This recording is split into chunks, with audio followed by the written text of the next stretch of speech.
आणि त्या प्रोड्युसरला काळा पैसा मार्गी लावायचा होता. तर त्यात मी काम केलं होतं. त्या चित्रपटाचं पुढे काही झालं नाही.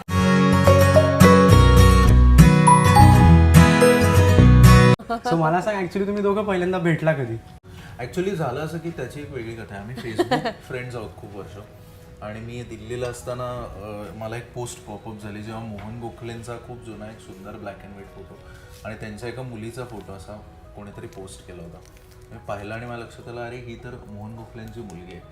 तर बाकी मला काहीच रस नव्हता हिच्यात. मला तो फोटो खूपच आवडला आणि मला असं वाटलं, मला मोहन गोखलेंचा मी प्रचंड मोठा फॅन आहे, त्यामुळे मोहन गोखलेंचे जुने फोटो बघायला मिळावेत फेसबुकवर.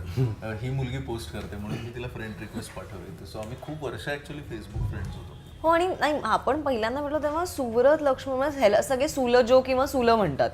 तर कारण त्याने ते स्वतःच नाव पाडून घेतलंय, पुलंसारखं सुल वगैरे असं. सो तर सगळे त्याला हे मी खूप लहान असताना केलं होतं. मी 8वीत असताना असं एक म्हणालो. 8वी नाही, जेव्हा पुलं गेले तर त्यानंतर मी असा, पुलं कधी गेलं मला ते, मी 10वीत असताना वगैरे गेले होते. ओके. आय गेस इट्स 2000 ना, नाही 2000 ना. हां, तर ते मी असा हसत हसत शाळेत गेलो आणि मी म्हणालो काही प्रॉब्लेम नाही, पुलांनंतर सुलावं. आपले हरामखोर मित्र असतात, त्यांनी उगाच ती खूप प्रसिद्ध केली गोष्ट. आणि सुव्रत लक्ष्मण जोशी म्हणून त्याला सुलजो असं म्हणायचं. सो आमच्या सेटवर सगळे सुलजो सुलजो काय आहे, कोण आहे. मग हा उशिरा आला. बरं, तेव्हा तो काहीतरी काम करत होता वेगळं प्रोफेशनली आणि आम्ही सगळे बाकी लुख्खे होतो, त्यामुळे उशिरा येणे, लवकर जाणे वगैरे असे माझ सुव्रत दाखवत होता आम्हा सगळ्यांना. तर तेव्हा मी सुलजो सुव्रत मग काहीतरी नाव स्ट्राईक होतं. काही केलेलं नव्हतं. मी एक फिल्म केली होती, मी गुडगाव मध्ये होतो अनेक वर्ष, आणि त्या प्रोड्युसरला काळा पैसा मार्गी लावायचा होता. तर त्यात मी काम केलं होतं. त्या चित्रपटाचं पुढे काही झालं नाही. मी खूप असा होतो की ही फिल्म रिलीज होणार, प्रॉपर हिट होणार वगैरे. ब्रेक मिळाला पाहिजे. शून्य काही झालं नाही त्या चित्रपटात. त्या पैसे बुडले माझे. असो एनिवे. तर मी सर्च केलं कारण मला हे नाव स्ट्राईक होत होतं परत परत. तर सुव्रत लक्ष्मण म्हणून मी सर्च केलं फेसबुकवर. तर हा माझा फ्रेंड निघाला.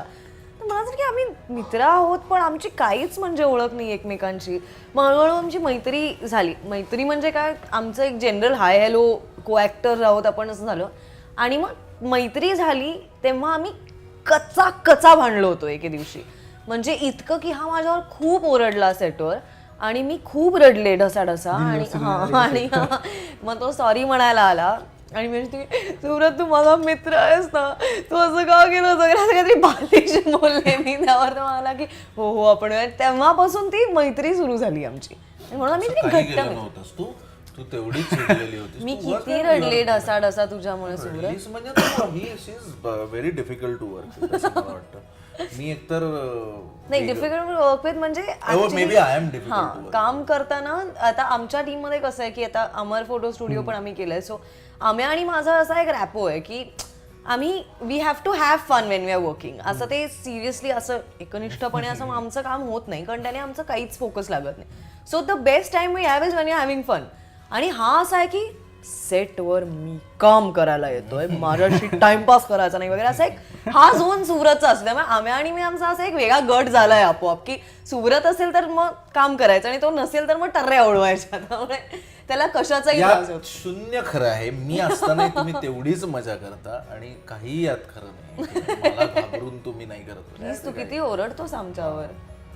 एकदा सुद्धा आमच्यावर खूप ओरडला होता कारण इंटरव्ह्यू मध्ये आम्ही आणि मी खूप भांडत होतो एकमेकांशी अमर फोटो स्टुडिओच्या. आणि तू असा एक तू आठवतंय का, तू मेकअप रूम मध्ये आलास आणि त्याला काहीच आठवत नाही. तू दिल दोस्तीच्या वेळी तुला बोललेला आठवत नाही. मी नव्हतो ओरडलो. मी असं सामोपचाराने म्हटलं होतं की हे सगळं तुम्ही नंतर घ्या. ओरडत तुम्ही होता. तुम्हाला इथे डिसिप्लिन नावाची काहीच गोष्ट नाहीये का आपल्यात वगैरे असं एक तू असा एक हे करून गेलास. त्यावर मी आणि आम्ही गप्प बसलो आणि पुढचा प्रयोग शिस्तीत केला. काहीच कोणी कोणाला बोललं नाही.